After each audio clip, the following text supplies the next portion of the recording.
Good morning, YouTubers. It's Jeffrey with Howells Carpet Cleaning. We are a local carpet cleaning company, and today we're going to be doing our four-phase carpet cleaning process that we do, which consists of a good thorough pre-vacuum before we even get started to get as much dry debris out of the carpeting as we possibly can, followed by the application of a fiber specific and also targeting specific debris that are in the carpeting. In here, this is pretty general, so it's not going to be anything real special. We're just going to be using our high quality all-purpose, carpet cleaning solution. And then we follow that up with some mechanical agitation to make sure it gets scrubbed into all the carpet fibers, to help loosen dirt, obliterate sticky residue, and all that good stuff. And then finally we follow that all up with our truck-mounted hot water steam cleaning. Those four pieces, we're leveraging chemistry and physics at that point, and it does a really good job of getting everything, the nasties and things out of the carpets. So what we're going to do is we're going to start out with our pre-vacuum, and the way that the pre-vacuum works, or I should say, kind of give you guys a tip if you're wanting to learn, trying to pick up on a few things in your own carpet cleaning business. I don't know, some guys pre-vacuum, some don't. I happen to be one of those guys that does pre-vacuum. There's lots of reasons for that. And when you're doing a pre-vacuum, some carpet cleaner or vacuum cleaners just kind of sit and float on the surface of the carpeting, while others allow you to adjust the height. So you're best off, if you have a vacuum cleaner that you can adjust the height, is that you want to readjust the height on every carpet that you're working on. So the way that's done is that you set the vacuum up to the highest point possible, turn the vacuum on, you can hear it running, and then begin clicking it down, start lowering the vacuum to the floor. And once you hear it make contact on the carpet right there, that audible sound that you can hear the beater bar hitting the carpet, go ahead and click it down one more. And that right there is the optimum sweet spot for creating those mini earthquakes, to get get the sand and abrasive debris to kind of bounce around the carpet, so that the section of the vacuum cleaner can go ahead and pick that stuff up.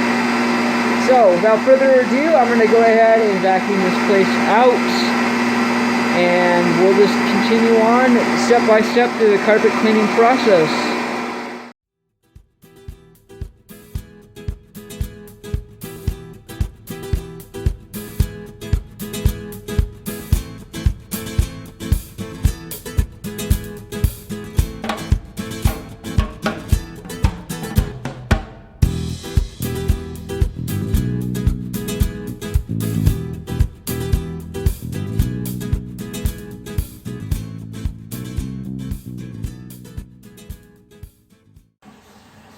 Alright, so now we're moving on to the pre-spray, or the application of our cleaner onto the carpet.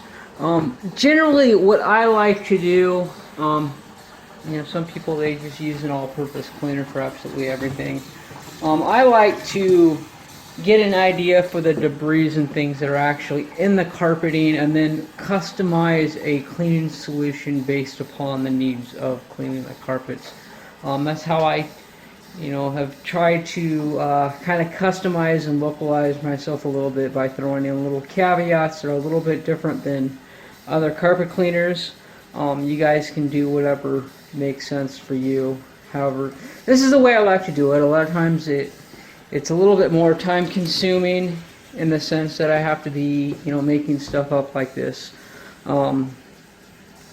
A lot of times it helps if you have a staple cleaner, and sometimes I do this. Well, I'll just make up a bunch of a staple cleaner, and then I'll just mix and add stuff to that staple cleaner based upon what the debris type is in the home that I'm cleaning. In this case, I do use a lot of powdered granules So when you're using powdered granules, it makes it a lot easier if you're using like a warm water, lukewarm water from the faucet. Because what that does is that'll help the granules to dissolve in the water, so that you're putting down a good solid mixture of your pre-spray down on the carpeting, so it has maximum full potential. Additionally, what you want to do is you want to fill your whatever container that you're using and wanting to mix in up to the appropriate height of where you're wanting to put it, and then add your product to the container. Because if you reverse that and add your cleaning product in here before you fill it with water, you're just going to create a bunch of suds, and that usually doesn't go well. But you'd be surprised at how many people actually fight logic and reason by putting in their cleaner first and then adding water to their cleaner.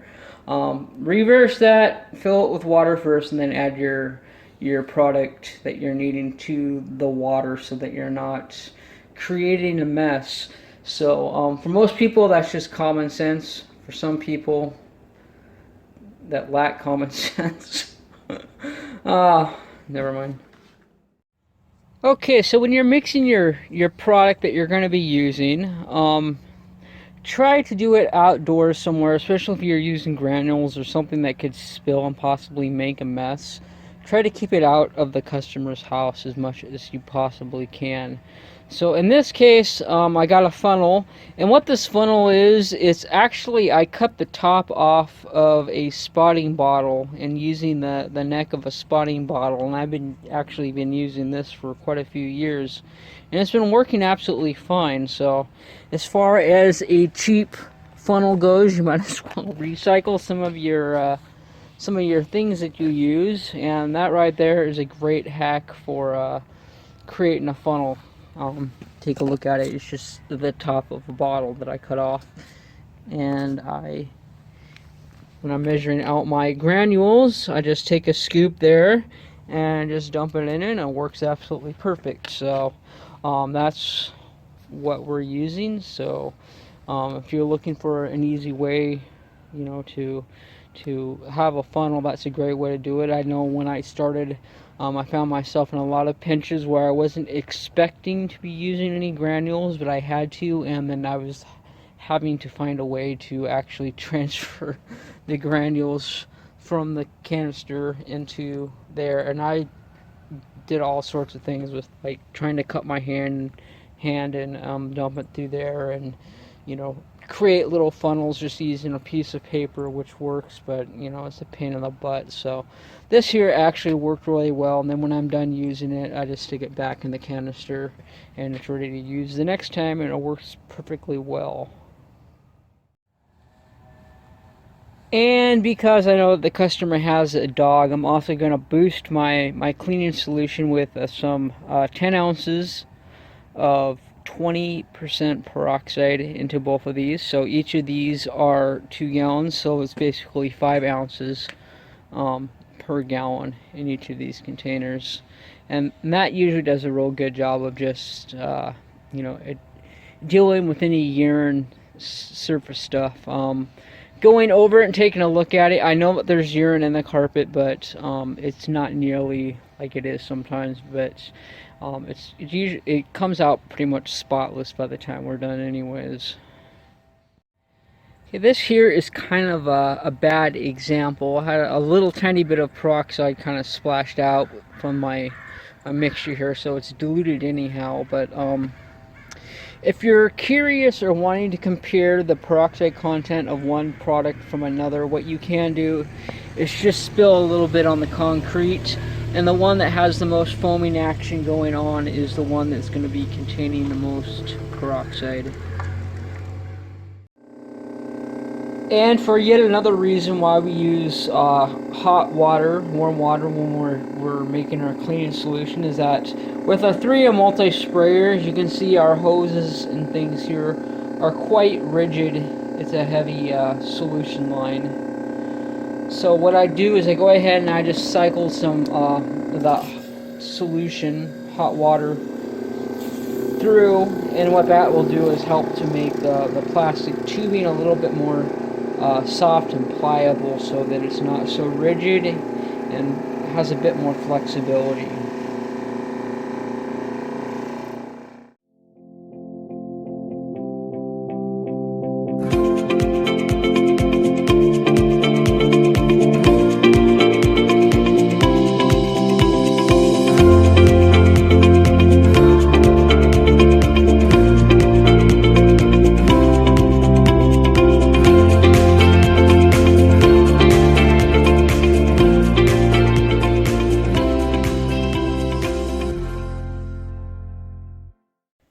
Alright, so this is the mechanical agitation portion of our cleaning process that we do.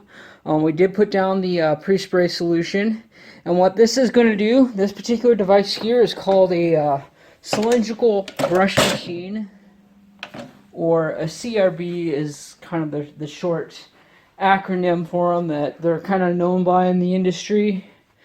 So you can see that there's a couple of rotating brushes down there on the under the machine, the unit there. And so what they're going to do is that they rotate around 475 RPMs per minute, and basically they're scrubbing the cleaning solution throughout all the carpet fibers. So just a really good job of that.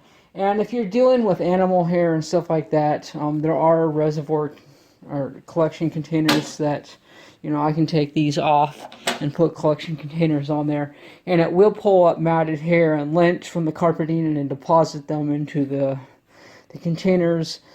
This is probably one of the most versatile pieces of equipment that a carpet cleaner could possibly have, because what it allows you to do, like I mentioned before, it allows you to groom for animal hair. It allows you to agitate your cleaning solution thoroughly throughout all the carpeting.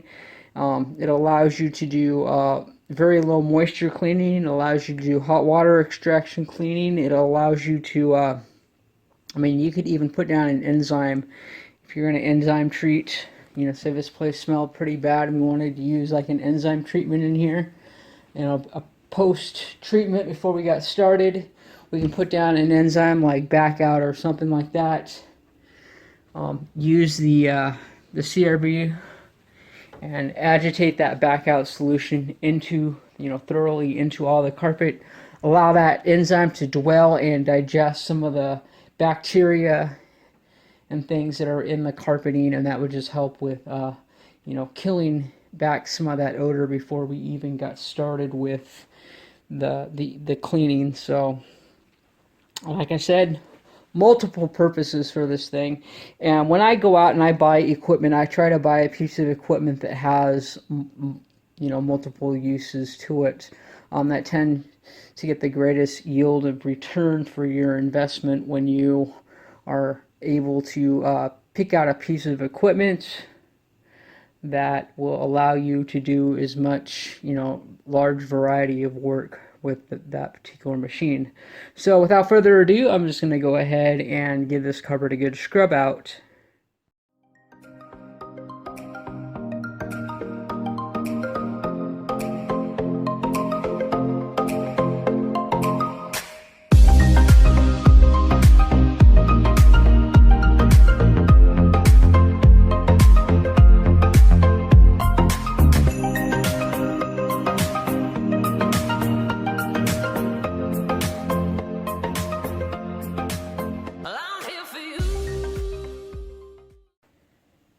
Okay, and as you can see, the CRB actually does a pretty nice job of just grooming all the carpeting in here and prepping it.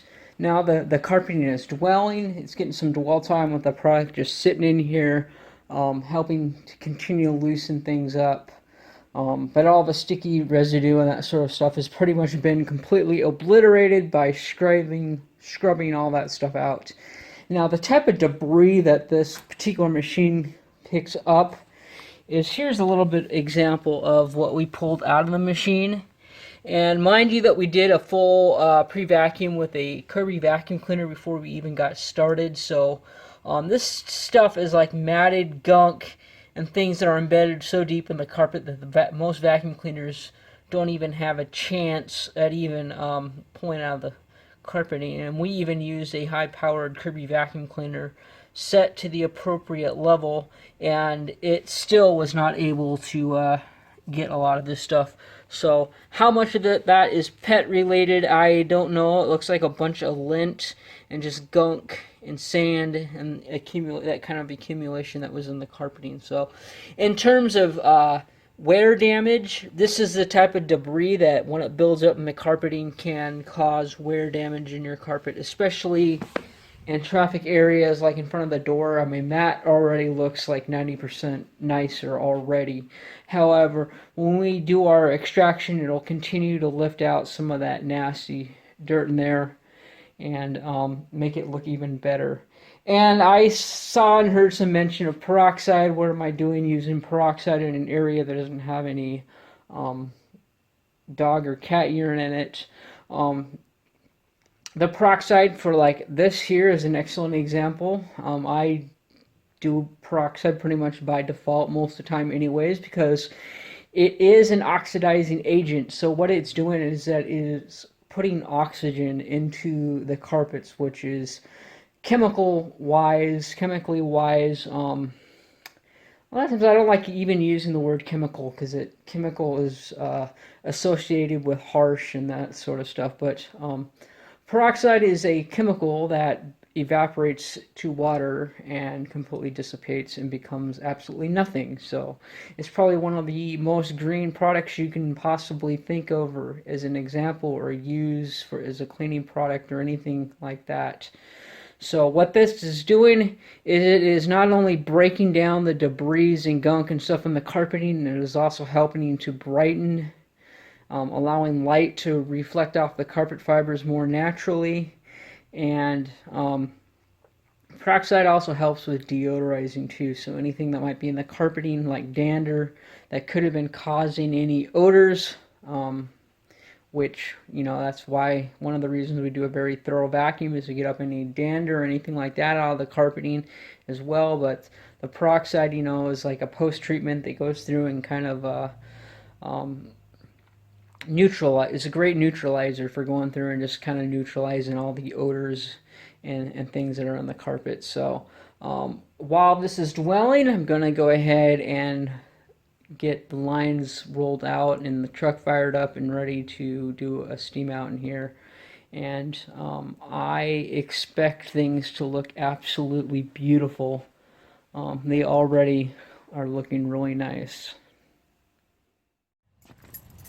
Okay, so as a little bit of a tip, depending on how you guys do things, what I like to do is I like to have an inline filter. And what that does is I bring it, a lot of guys just leave their inline filter near the truck. I bring it to the door. And what that allows me to do is that my lengths of hose are in like 50-foot sections. So my first length of hose, which is usually the bright odd color hose, the rest of them are kind of a generic dark blue color.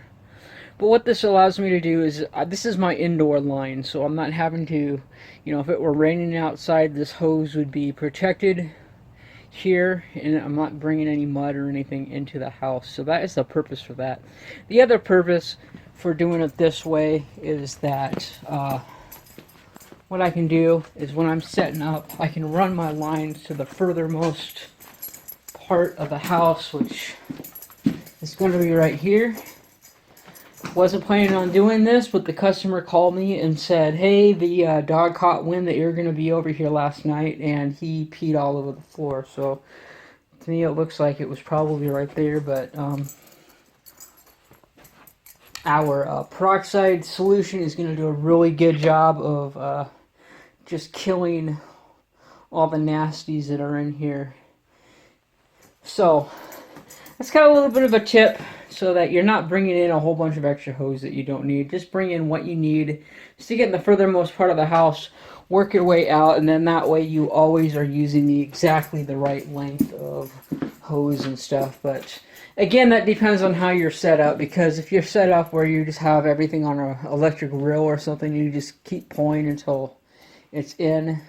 I mean, that's your setup. My setup is a little bit different than that.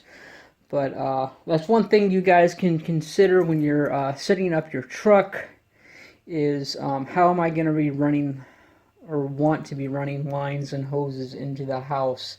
What makes the most sense? For my purpose and what I do and the way that I like to clean, I like to grab a section of hose, 50-foot section of hose, carry it into the house to the furthermost point of the house, which again was back there, and then lay it out.